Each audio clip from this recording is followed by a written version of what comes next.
नमस्कार। 12th के अर्थशास्त्र के छात्रों का स्वागत है। आज बात करते हैं तीसरे चैप्टर मांग एवं मांग के नियम में आगे बात करते हैं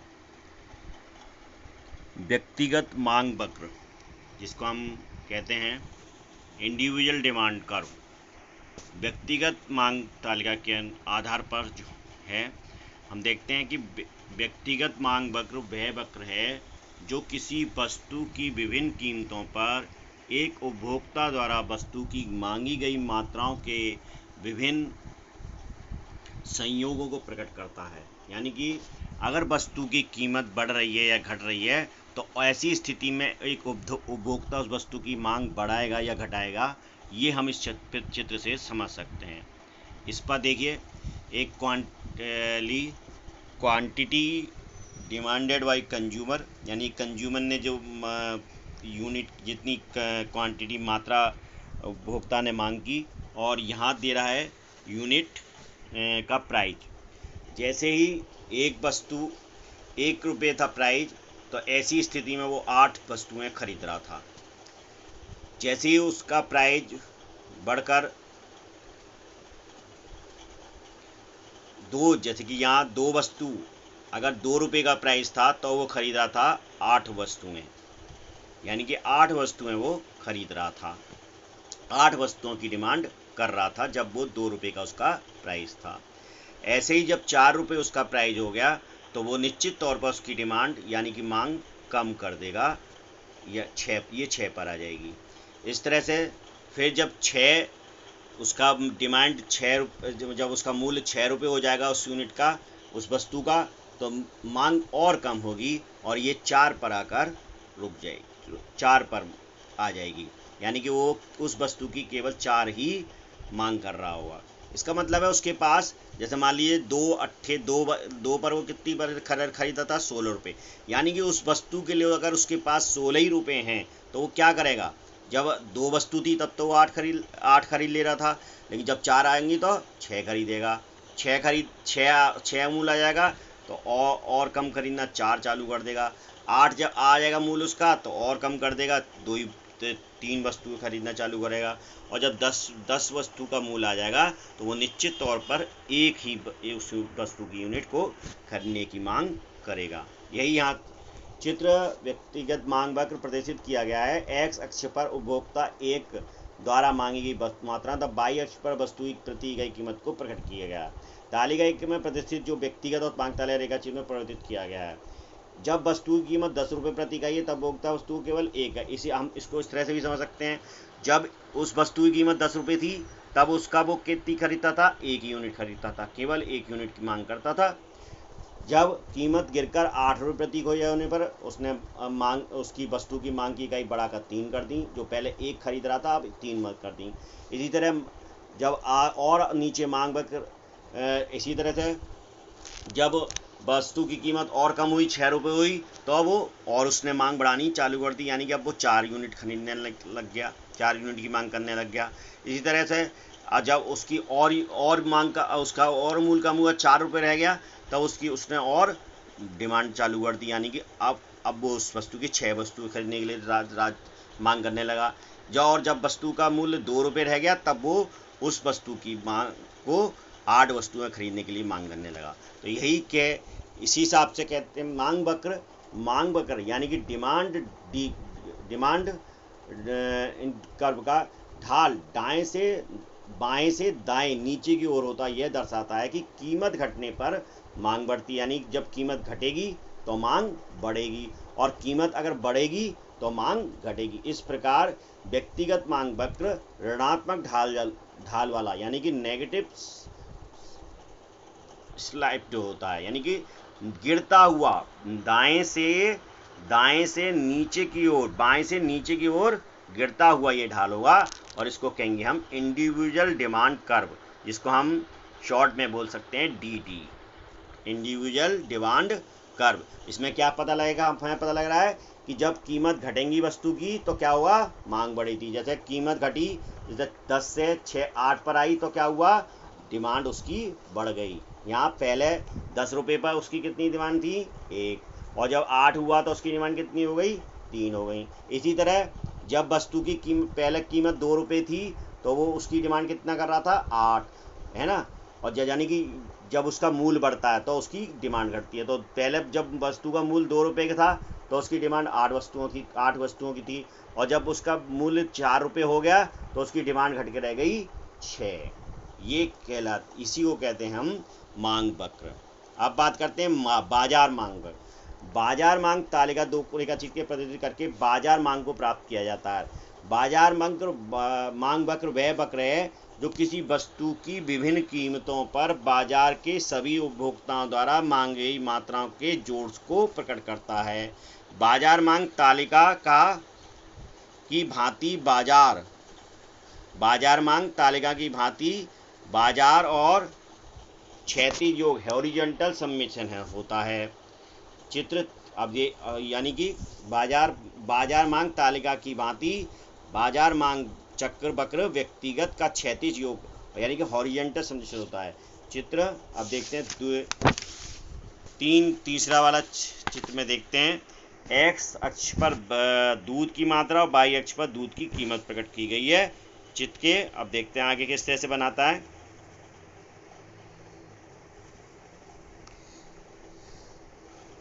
पहला वक्र देखते हैं।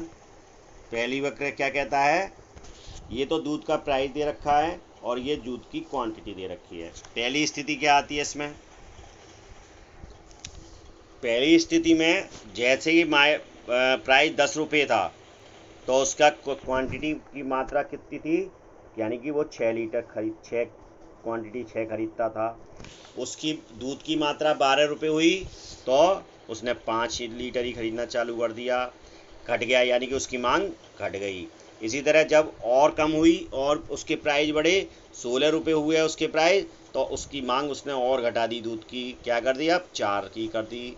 इसी तरह जब दूध का प्राइस 20 रुपये हो गया तो उसने मांग भी घटा के 3 कर ली। ये चीज़ कहलाती है एज डिमांड कर्व, यानी एक स्थिति में डिमांड कर्व। अब बात करते हैं यानी कि ए वस्तु की डिमांड कर्व। ये ए वस्तु का है। ए व्यक्ति जो है वो इस तरह से डिमांड कर रहा है। बी व्यक्ति क्या कर रहा है, बी की डिमांड पर क्या कर रहा है, 10 पर वो खरीद रहा था 8 यूनिट, और 12 हुई तो उसने यूनिट कर दी 5, और जैसी प्राइस 16 हुआ उसने कर दी यूनिट 3, और जैसी प्राइस 20 हुआ उसने कर दी यूनिट 2। यानी कि पहले जब ए और बी में फर्क क्या है, यानी कि 10 पर ये खरीद रहा था 6 और ये खरीद रहा था 5, ये खरीद रहा था 5, केवल 5 ही सिटी। और जबकि बी उपभोक्ता जो था वो क्या खरीद रहा था, 8 खरीद रहा था ऐसी स्थिति में, 10 की स्थिति में। और जब उसका प्राइस ए का और फिर दूध का प्राइस और बढ़ा तो ये 12 जब हो गया तो ये 5 खरीदने लगा, तो ये भी 5 की स्थिति पर आ गया, 12 की स्थिति में।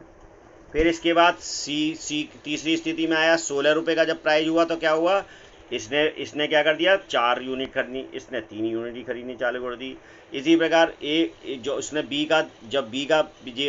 ए की डिमांड का 20 की स्थिति में क्या रही, 3, जबकि इसकी रही, बी की रही सिर्फ 2। अब बात करते हैं बाजार की, यानी कि मार्केट डिमांड कर्व किस तरह से बनेगा। तो देखिए ये दोनों व्यक्ति मांग कर रहे हैं, दोनों ही व्यक्ति, ए भी मांग कर रहा है और बी भी मांग कर रहा है। तो ए आप देखिए 10 के प्राइस पर ए कितनी मांग कर रहा था, 6, और 10 के प्राइस पर ये कितनी मांग कर रहा था, 8, यानी कि टोटल 14 की मांग कर रहा था। तो 10 पर हमने दिखा देंगे तो देखिए 14, यानी कि कुल बाजार की कुल मांग कितनी हो गई, 8 मांग करी किसने, बी ने, और 6 की डिमांड करी ए ने। तो इस तरह से 14 की मांग हुई। 10 पर जो थी टोटल मांग कितनी थी दूध की लीटर की, 14 लीटर की। अब जैसी प्राइस बढ़ा 12 हुआ तो क्या हुआ, 12 की स्थिति में क्या हुआ, ये भी 5 मांग रहा था और ये भी 5 मांग रहा है, तो इसका मतलब 10 लीटर रह गई। ठीक, इसके बाद 16 की स्थिति में क्या हो गया, इसके बाद 16 पर ये मांग रहा था 3 और ये 4 मांग रहा था, तो यानी कि 7 लीटर हो गया। 20 की स्थिति में क्या हुआ, ये 3 मांग रहा है और ये 2 ही मांग रहा है, तो 20 की स्थिति में ये मार्केट करवा गई 5 पर।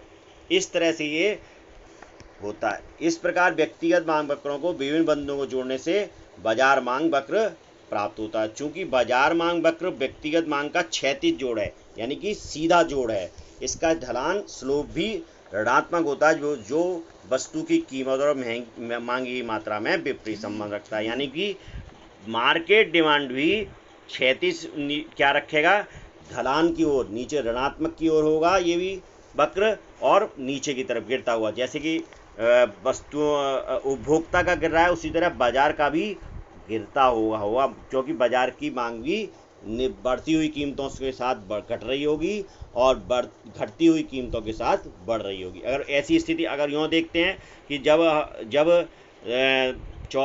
10 थी, जब 20 थी, जब 20 लीटर की प्राइस थे तब क्या डिमांड थी, 5 लीटर की कुल। जब 16 की डिमांड हो, जब प्राइस घट गया 16 रुपये हो गया तो डिमांड कितनी हो गई, 7 हो गई, बढ़कर 7 हो गई, 5 से 7 हो गई। तो इसका मतलब सीधा है, जब प्राइस बढ़ेंगे तो क्या होगा, डिमांड कम होगी, और जब प्राइस घटेंगे तो डिमांड बढ़ेगी। इसी को कहते हैं, ये कहलाती है वक्र, ये कहलाएगा मार्केट डिमांड कर्व, ये कहलाया मार्केट डिमांड कर्व, जो डी हुआ। अब इसमें देखिए कौन से बिंदु था, तो 20 की स्थिति पर क्या होगा, दोनों की मांग जुड़ जाएगी, 3 और 2 5 हो गए। इसी तरह 16 पर इसने 4 करी, इसने 3 करी, तो 4 और 3 7 हो गए। इसने 12 पर 5 करी और इसने 5 करी, तो 5 और 5 10 हो गए। इसी तरह 10 रुपये के रेट पर इसने क्या करा, इसने 8 करा, इसने 6 करा, तो 14 हो गया। इस तरह से ये बनता है व्यक्तिगत मांग पत्र बनाम। अब हम इसका अंतर जान सकते हैं, व्यक्तिगत मांग वक्र और बाजार मांग वक्र में क्या होगा। यदि यह किसी व्यक्तिगत उपभोक्ता द्वारा एक अवधि में दी गई कीमत पर वस्तु की मांगी जाने वाली मात्रा से है, और बाजार पत्र का है, यह सभी उपभोक्ताओं द्वारा एक दी गई अवधि में दी गई वस्तु की मांग से होने वाली मात्रा है। व्यक्तिगत मांग में मांग का नियम लागू भी हो भी सकता है और नहीं भी होता है, यानी व्यक्तिगत मांग जो है उसमें मांग का नियम लागू भी हो सकता है, और यह संभावना हो सकती है कि उपभोक्ता ऊंची कीमत पर अधिक वस्तु की मांग करे, ये भी संभव हो सकता है। लेकिन बाजार मांग की मांग का नियम सदैव लागू होता है। बाजार मांग में मांग का नियम सदैव लागू होता है, अर्थात मांग बढ़ने पर, कीमत बढ़ने पर मांग घटती है, एवं और कीमत घटने पर मांग बढ़ती है। ये व्यक्तिगत मांग में तो हो सकता है ना हो, लेकिन बाजार मांग में निश्चित तौर पर ऐसा होगा। इसी तरह व्यक्तिगत मांग बाजार मांग की प्रभावित करने वाले सभी घटकों से प्रभावित नहीं होती। व्यक्तिगत मांग जो होती है वो बाजार मांग को प्रभावित करने वाले सभी घटकों से प्रभावित नहीं होती, लेकिन बाजार मांग व्यक्तिगत मांग को प्रभावित करने वाले सभी घटकों से प्रभावित होती है, क्योंकि वहाँ कई उपभोक्ताओं के रूप को शामिल किया जाता है। इसके बाद बात करते हैं मांग कितने प्रकार की होती है, जो तो हम देख सकते हैं मांग का ये चार्ट समझ सकते हैं। तो कीमत मांग,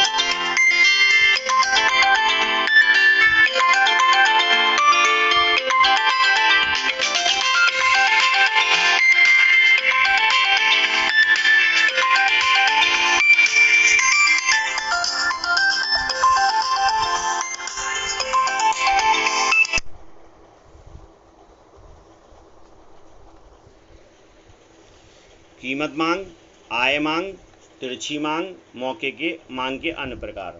तो हम देखते हैं मांग के प्रकार, मांग कितने प्रकार की हो सकती है। देखिए कीमत मांग, आय मांग, तिरछी मांग और मांग के अन्य प्रकार।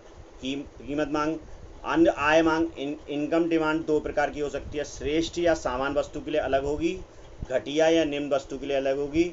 इसी तरह तिरछी मांग, क्रॉस डिमांड। मांग के अन्य प्रकार, मांग के अन्य प्रकार हैं संयुक्त मांग, जॉइंट डिमांड, व्युत्पन्न मांग, ड्राइवेड मतलब उसके दूसरी वस्तु, उस वस्तु के बदले में अगर कोई वस्तु उपलब्ध है तो उसकी ये कहलाती है व्युत्पन्न मांग, ड्राइव्ड मांग। सामूहिक मांग यानी कि एक मिलकर की जाने वाली मांग। ऐसी इस तरह से 4 प्रकार की मांग होती है। 4 प्रकार की मांगों में भी आय मांग भी 2 प्रकार की होती है, और मांग के अन्य प्रकार ये है संयुक्त मांग, जो एक सामूहिक रूप से मांग कहलाते हैं, यानी कि जो सामूहिक व्यक्तियों के सामूहिक समूह द्वारा ये मांग की जाती हैं। तो हमें 4 प्रकार की मांग समझ सकते हैं, कीमत मांग, आय मांग और तिरछी मांग। इसके बाद मांग के अन्य प्रकार जो संयुक्त रूप से व्यक्तियों पर लागू होते हैं, यानी कि पूरे एक कुछ व्यक्ति के समूहों पर ऐसी मांग का ये प्रकार हो सकती है। संयुक्त मांग, व्यक्त मांग और सामूहिक मांग।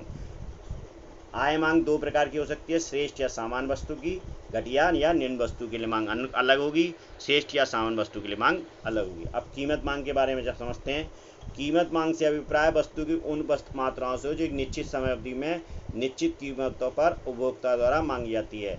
यदि अन्य बातें समान रहें तो वस्तु की कीमत बढ़ जाने से उसकी मांग कम हो जाएगी और वस्तु की कीमत घट जाने से उसकी मांग बढ़ जाएगी। या अन्य बातें समान होने का अभिप्राय यह है कि जिस समय विशेष पर हम ये पार्क कर रहे हैं, सर्च कर रहे हैं, तो उस समय पर विशेष पर उपभोक्ता किसी वस्तु की मांग करता है, उस समय उपभोक्ता की आय, रुचि, व्यवहार एवं उसके आय स्तर में किसी तरह परिवर्तन नहीं होना चाहिए। ना तो उसकी किसी अगर वो उसकी उस समय क्या ऐसी स्थिति है जब उपभोक्ता की आय में कोई परिवर्तन ना हो, रुचि में कोई परिवर्तन ना हो, व्यवहार में कोई परिवर्तन ना हो, उसके आय के स्तर में कोई परिवर्तन ना हो, तब ये कीमत का जो मांग है, यानी कि वस्तु की कीमत बढ़ने पर उसकी मांग घटेगी और वस्तु की कीमत बढ़ने पर उसकी मांग घटेगी। कीमत एवं वस्तु की मांग में विपरीत संबंध होने के कारण कीमत मांग जो वक्र होता है, प्राइस डिमांड कर्व हमेशा ऋणात्मक यानी कि ऋणात्मक नेगेटिव होता है। अर्थात कीमत मांग वक्र बाएं से दाएं ओर नीचे गिरते हुए होता है, यानी कि अगर वस्तु की रेट बढ़ रहे हैं तो उस स्थिति में निश्चित तौर पर उसकी मांग घटेगी और जब उसके रेट कम हो रहे हैं तब उसकी मांग बढ़ेगी। ये कहलाता है कीमत मांग। धन्यवाद।